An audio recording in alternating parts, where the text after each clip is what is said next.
তো হুমকিটা দিচ্ছেন আর কি আমার হাজবেন্ড, বাংলা কলেজের বর্তমানে সদস্য সচিব ফয়সাল রেজা। তো ওনার সঙ্গে আমার বিয়ে হয় 2023 সালের মার্চের 28 তারিখে। এরপর থেকে আমরা একসাথে সংসার করি, একসাথেই থাকি। আর মেন বিষয়টা হচ্ছে সে তো পুরোপুরি বেকার ছিল, তার কোনো কাজ ছিল না, তার পুরো দায়িত্বটা আমাকে পালন করতে হয়েছে। এমনকি তার ফ্যামিলিতেও সে টাকা পাঠাইছে আমার থেকে টাকা নিয়ে। তার 2টা ভাই মালয়েশিয়া গেছে, সেখানেও আমাকে 3 লক্ষ টাকা দিতে হয়েছে। এমনকি সে টাকা না দিলে টর্চার করতো। প্রথম 2-3 মাস ভালোভাবে সংসার করছি, কোনো ঝামেলা করে নাই।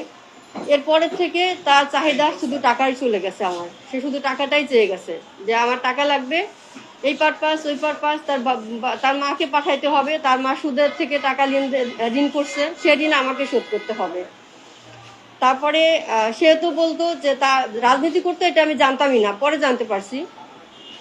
সে মূলত বলছে তার একটা বাইং হাউসের বিজনেস আছে মোহাম্মদপুরে, তার এক ফ্রেন্ড দিদার, সে সহ শেয়ারে তারা ব্যবসা করে। দিদারের সঙ্গে আমার পরিচয় করাই দিছে।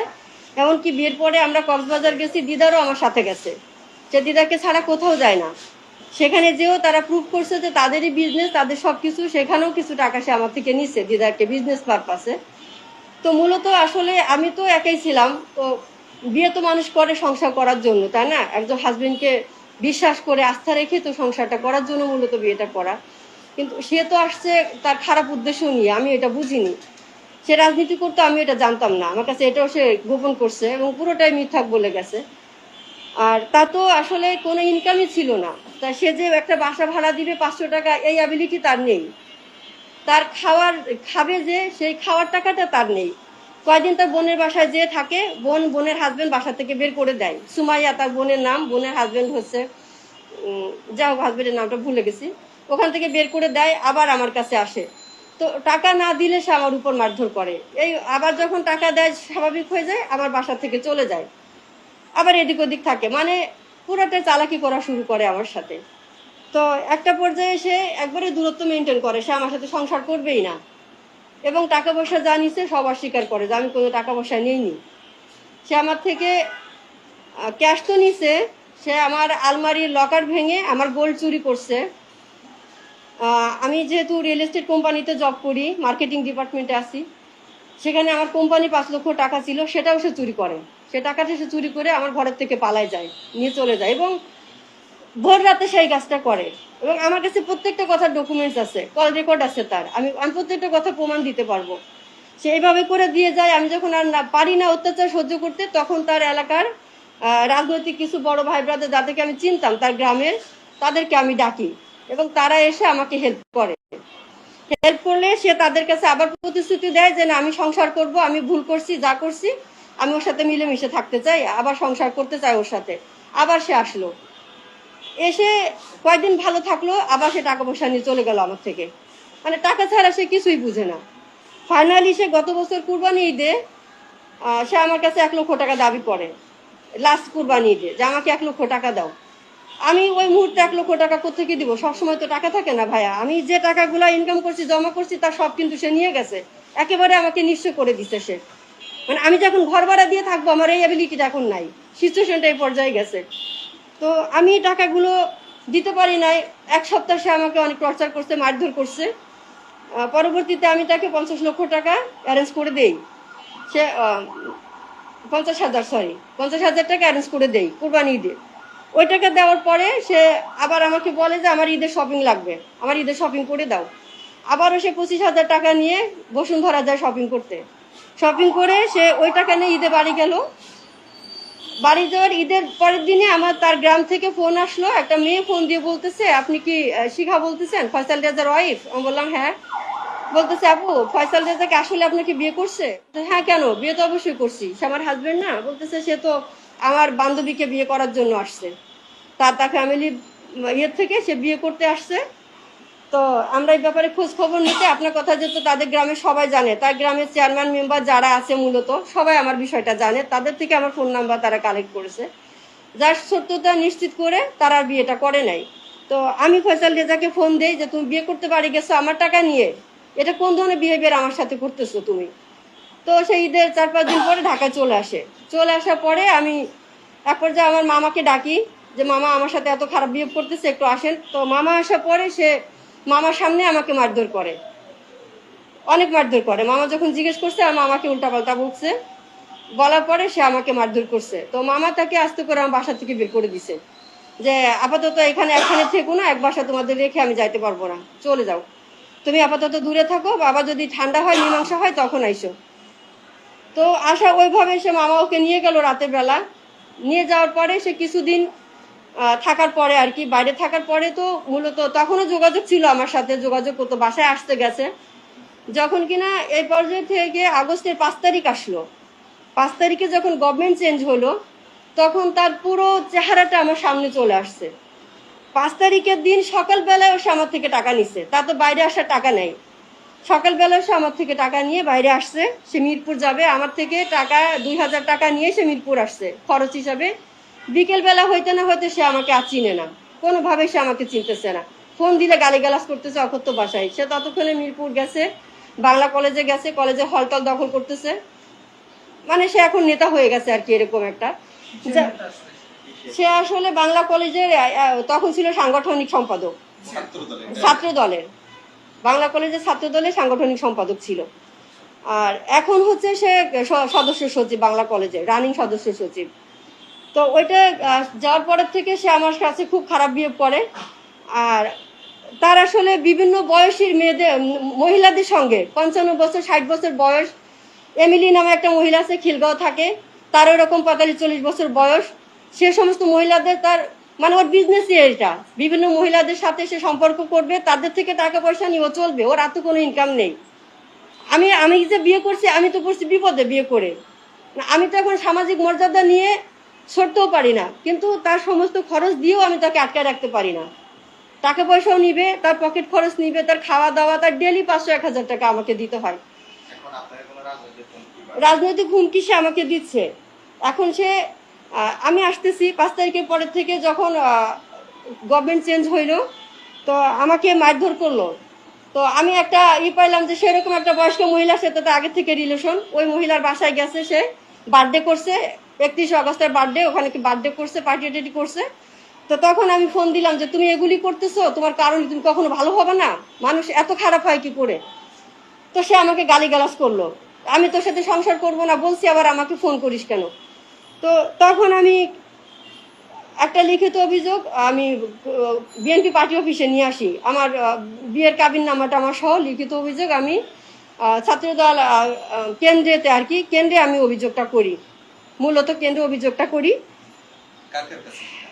সেটা আমি অভিযোগটা যখন করছিলাম সেখানে নাসির ভাই ছিল, রাকিব ভাই ছিল, ওনারা ছিল আর কি, ওনাদের কাছে আমি অভিযোগটা করি।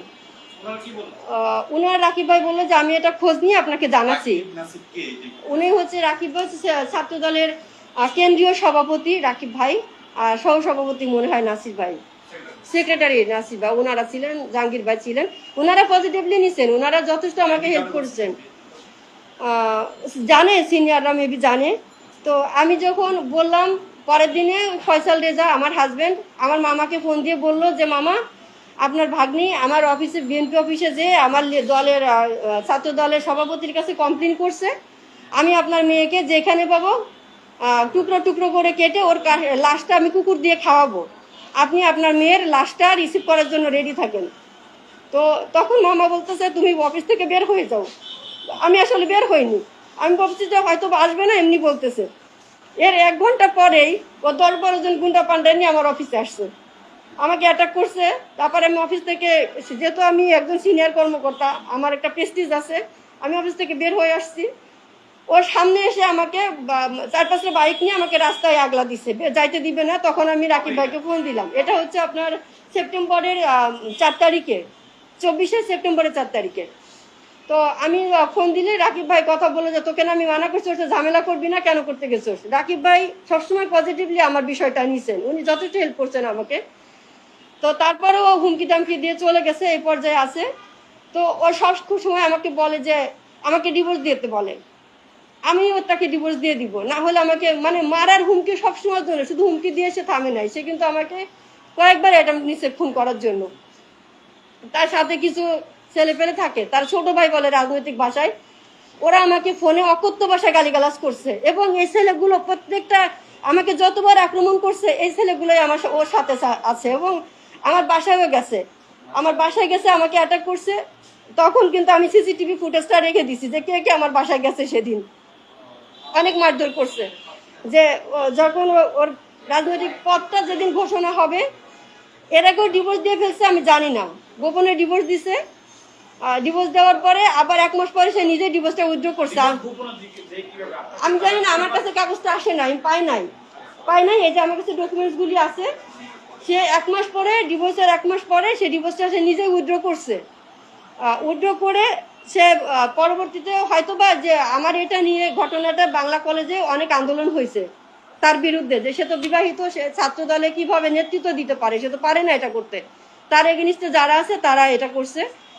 তো কোনো কারণে যাই না, যেদিন তার ডিসেম্বরে যখন ছাত্রদলের কমিটি ঘোষণা করবে নতুন করে, তখন সে আমার বাসায় যায় হঠাৎ করে বিকেলবেলা।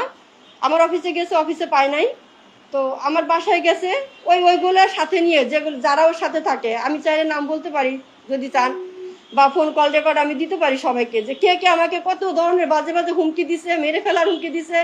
বলে যে এখন বিএনপি দেশ চালাচ্ছে, বিএনপির হাতে রাষ্ট্র ক্ষমতা, আপনি আইন আদালতে গেলেও বিচার পাবেন না। আর আমি তো আসলে একা থাকি বলতে, আমার তো বাবা নাই, আমার বড় ভাইও নাই। আমি আমার বোনের সাথে থেকে চাকরিটা করতাম। ফয়সাল রেজার সাথে বিয়ে করার পরে ও বাসা নাই, ওর এনআইডি নিয়ে বাসা ভাড়া নিছে। ওইভাবে তো তখন থেকে 3 বছর সংসার করছি ওর সাথে। তো সেদিন ও আমাকে বিকেলে এসে জিম্মি করে, 2 ঘন্টা অনেক মারধর করে এবং আমার ফোন টোন সব নিয়ে নেয়। 10-12 জন পুরুষ মানুষের সাথে আমি সেখানে কি করতে পারি আপনারা বলেন? কিছুই করতে পারি না। তো এক পর্যায়ে আমি ফোন, তো আমাকে বলতেছে পার্টি অফিসে এসে রিজভী সাহেবের সঙ্গে কথা বলতে, যেতে তার সাথে আমার কোনো ঝামেলা নাই, সে শান্তিতে সংসার করে এবং আমার সমস্ত ভরণ পোষণ সে দিচ্ছে। তো আমি কেন মিথ্যা কথা বলতে যাব? সে তো দিচ্ছে না, সে তো সবসময় এরকম করে। তার যখন প্রয়োজন হয় আমার কাছে আসে, তার টাকা পয়সা দরকার, দলীয় কোনো সাপোর্টের দরকার, আমার কাছে আসে, যে আমি বিপদটা উদ্ধার করে দেই, সে চলে যায়। তার আরও কিছু বন্ধু বান্ধব সাথে আছে তার এলাকায়, খুবই খারাপ, তারা সহ আমাকে প্রতিনিয়ত হুমকি দিচ্ছে মেরে ফেলার। তো ওই ডিভোর্সটা যে উইথড্র করছে সে দিছে আমি জানি না, পরে তার কাছে আমি পেয়েছি আর কি, ফার্স্ট টাইম ডিভোর্স দেওয়ার পরে। তো ওই দিন আমি যখন রাকিব ভাইয়ের সাথে বললাম যে ভাইয়া ও তো আমার সাথে এরকম খারাপ বিহেভ করতেছে, মারধর করে আমাকে, আমি এখন কি করব আপনি বলেন। ভাইয়া বলল যে ওর তো সংসার করতেই হবে তোমার সাথে, আর আমি আছি তোমার বড় ভাই, তুমি যে কোনো সমস্যা আমাকে বলবা, আমি হেল্প করবো। ভাইয়া সবসময়ের জন্য পজিটিভলি ছিল আমার দিকে, আমি ভাইয়ার বিরুদ্ধে কোনো কমপ্লেন নেই। ছাত্র দলের সভাপতি রাকিব ভাই আমাকে অনেক হেল্প করছে এবং আমার সংসারটা করার জন্য উনি অনেক চেষ্টা করছে। ফাইনালি যখন আমি ওই দিন ভাইয়ের সাথে কথা বলার পরের দিনে ওকে কমিটিতে রাখলো, সদস্য সচিব পদটা দিল। দেওয়ার পরে সে আবার পুরো উল্টে গেছে, পদ পাওয়ার পরে সে আর আমাকে চিনে না, আবারও গালিগালাজ, বাসায় আসে না, মিরপুর থাকে। ইমন নামে একটা ছোট ভাই আছে ওর, ইমনের একটা খালা আছে, সেই খালা নাকি লয়ার, সেটা ডিভোর্সি খালা, সেই খালার সাথে সে অলরেডি অ্যাফেয়ারে জড়াই গেছে, একই ফ্ল্যাটে থাকে, ইমনের বাসায় থাকে। ইমনের খালার সাথে সে অ্যাফেয়ারে জড়াইছে। সে আমি যে তার ওয়াইফ তার খেয়ালই নাই, তার মাথায় নাই তার, সে ওইখানেই থাকে। আর আমাকে প্রতিনিয়ত প্রেশার ক্রিয়েট করে, ডিভোর্স করো ডিভোর্স করো, ডিভোর্স ছাড়া তার মুখে কোনো কথা নেই। আমার কাছে এখানে এখন আমি চাচ্ছি আমার জীবনের নিরাপত্তা। সে তো ডিভোর্স দিছে, দেওয়ার পরে 2 মাস পরে সে আবার আমাকে ডিভোর্স দিল। একটা মানুষের সে কত ধরনের বেইমানি করতে পারে আপনারা যদি একটু বলেন। আমি একটা মেয়ে হয়ে একটা পুরুষের 3টা বছর তার দায়িত্ব নিছি, তার ফ্যামিলির দায়িত্ব নিছি হিসাবে। আমি যেটুকু সঞ্চয় করছি আমার সমস্ত সঞ্চয় সে নিয়ে গেছে। আপনি কি মনে করছেন সে ছাত্র দলের পাওয়ার খাটিয়ে? হ্যাঁ, সে আমাকে সবসময় বলে যে, এবং তার ছোট ভাই যেগুলি ওরা আমাকে বলে, মীর দাদা নামে একজন আছে জগন্নাথ ভার্সিটি, সেও বলছে যে এখন তো দেশ চালায় বিএনপির হাতে সব কিছু, তো আপনি কোথাও কমপ্লেন করে কিছুই আমাদের করতে পারবেন না। এবং ফয়সালের কথায় পল্টন থানার পুলিশ উঠা বসা করে। ও যে আমাকে ফোন করতে আসছে, আমি ওই থানায় জিডি করছি, আমি জিডি কপি নিয়ে এসেছি। ওরা সবাই একই হুমকি দেয় যে পুলিশ ওদের কথা উঠা বসা করে, ছাত্র দলের কথা বাইরে কোনো পুলিশ কোনো কাজ করবে না, আমার কোনো প্রোটেক্ট কেউ দিতে পারবে না, এবং ওরা যে কোনো সময় চাইলে আমাকে মেরে ফেলতে পারে। আমি আইনের আশ্রয় নিয়ে, যে আমার কাছে কমপ্লেন আছে, আমি জিডি করছি, থানায় জিডি করছি। বা শারীরিক আঘাত করেছে, এত কিছু করার পর আপনি জিডি কেন মামলায় যান নাই কেন? মামলায় যায় নাই কারণ আমি তো চেয়েছি সংসারটা করতে। যখন আমি একটা স্টেপ নিতে গেছি তখন সে আবার এসে নমনীয়তা দেখাইছে, এমনকি শুধু ফয়সাল না, ফয়সাল রিকোয়েস্ট করছে যে বাবা একটু ধৈর্য ধরে থাকো, আমাকে নিয়ে আসবো। তো সেখানেও তারাও শুধু মিথ্যা আশ্বাস দিয়ে গেছে। ফাইনালি তারা আবার আমাকে ডিভোর্স করেছে এবং সেটা ফোর্স করে আমাকে ডিভোর্স করেছে। এখানে আমি সেখানে আমার কল রেকর্ড আছে, আমি বারবার বলছি যে আমাকে জোর করে ডিভোর্স করানো হচ্ছে। আমি তো ডিভোর্স চাইনি। ডিভোর্স কে চাই বলেন? আমি একটা মেয়ে, আমি কেন আমার হাজবেন্ডের থেকে ডিভোর্স নিব? এখন তার প্রয়োজন পড়ে গেছে, সে এখন তার দল ক্ষমতায়, তার ভাষা এটা যে আমার দল ক্ষমতায়, আমি বিএনপি দেশ চালাচ্ছে, আমার এখন তোমার মতো ওয়াইফ দরকার না, আমি আমার মতো করে আমার ফিউচার গড়ে নিব। আমি, ওর পেশা হচ্ছে রাজনীতি, ও রাজনীতি পেশা, যেহেতু ও বিবাহিত, এটা জানলে ও রাজনীতি পেশা হিসাবে নিচে যেত, এটা সে থাকবে না। এটা সে ভয়ে সে আমাকে আবারও ডিভোর্স দিছে। আপনি বলতে চাচ্ছেন তার পদের জন্য আপনাকে তালাক দিয়েছে? পদ পাওয়ার জন্যই আমাকে তালাক দিয়েছে এবং 2বার দিয়েছে। 2বার সে ফার্স্টে তালাক দিয়েছে পদটা রাখার জন্য, যখন দেখছে এটা ফ্ল্যাশ হয়েছে, সবাই জানে ঘটনা, তখন সে নিজের তালাকটা উইথড্র করে পদটা সে যখন পেয়ে গেছে ডিক্লেয়ার দিছে দল থেকে, এরপরে সে আমাকে আবারও ডিভোর্স দিছে। এবং এর থেকে কত জঘন্য জঘন্য কাজ যে আমার সাথে করছে সব তো আমি বলতে পারি না, এখানে তো সব বলা যায় না। আমার কাছে সে ডিভোর্সের পেপারসগুলি আছে, তারপরে আমি যে অভিযোগগুলি করছি সেগুলি লিখিত আকারে আছে। সে 2বার ডিভোর্স উইথড্র করতে দিছে, সেটা পেপারস আছে। আর আমি এখন বিএনপির ভাইস প্রেসিডেন্ট তারেক রহমানের দৃষ্টি আকর্ষণ করছি যে ভাইয়া, আমি খুবই বিপদগ্রস্ত হয়ে গেছি, আমার জীবনটা নিয়ে আমি খুবই বিপদে আছি। আমি অফিস করতে পারতেছি না, আমি চাকরি করতে পারতেছি না, আমি বাইরে বেরোতে পারতেছি না, আমি যে একটা বাসা নিয়ে থাকবো সেটা পারতেছি না। এমনকি আমার ফোন নাম্বারটা বিভিন্ন আজেবাজে সাইডে সে সেন্ড করে দিচ্ছে। সত্যি কথা ভাই, আমি দেখাইতে পারবো, খুব বাজে বাজে জায়গা থেকে ফোন আসে আমার ফোনে। এখন আমি সেটাও কিছুই করতে পারতেছি না, আমি এখন রাস্তায় বেরোতে পারি না, প্রতিনিয়ত আমাকে মেরে ফেলার হুমকি দিচ্ছে। এখন আমি আমার জীবনের নিরাপত্তা চাচ্ছি, বাংলাদেশ গভর্নমেন্ট বলেন আর ভাইস প্রেসিডেন্ট তারেক রহমানের দৃষ্টি আকর্ষণ করছে, বিশেষ করে যে দলীয় পাওয়ারে সেই কাজটা করতেছে। আমাকে প্লিজ আপনারা হেল্প করেন। আপনার জানার মতে আদৌ তার ছাত্রত্ব আছে কিনা? না, পদধারী নেতা বর্তমানে আমার জানার মতে সে তো ছাত্র তো থাকার কথা না, এটা আপনারা আসলে খোঁজ নিলে পারবেন। এবং ওই কমিটিতে প্রত্যেকে বেশিরভাগ বিবাহিত। নেক্সটে যে লাস্ট যে কমিটিটা আসছে সবাই ওখানে, আমার জানার মতো 5-6 জন বাংলা কলেজ ছাত্র দলের কমিটি, সবাই এখানে বিবাহিত। এবং এই লোকগুলোই আমাকে সবসময়ের জন্য অ্যাটাক করতেছে। সে কি বিবাহিত? তো আপনি অভিযোগ করছেন, তাহলে তাদের কি এখনো বউ আছে বা স্ত্রী আছে, না সবাই তালাক দিয়েছে? না না, সবাই তো সংসার করতেছে এবং কেউ কেউ ঝামেলাও করতেছে, তাদের ওয়াইফরাও আমার সাথে যোগাযোগ করে। একজন তো প্রেগনেন্ট, সে মেয়েটা সারাক্ষণ ফোন দিয়ে কান্নাকাটি করে, দিগন্ত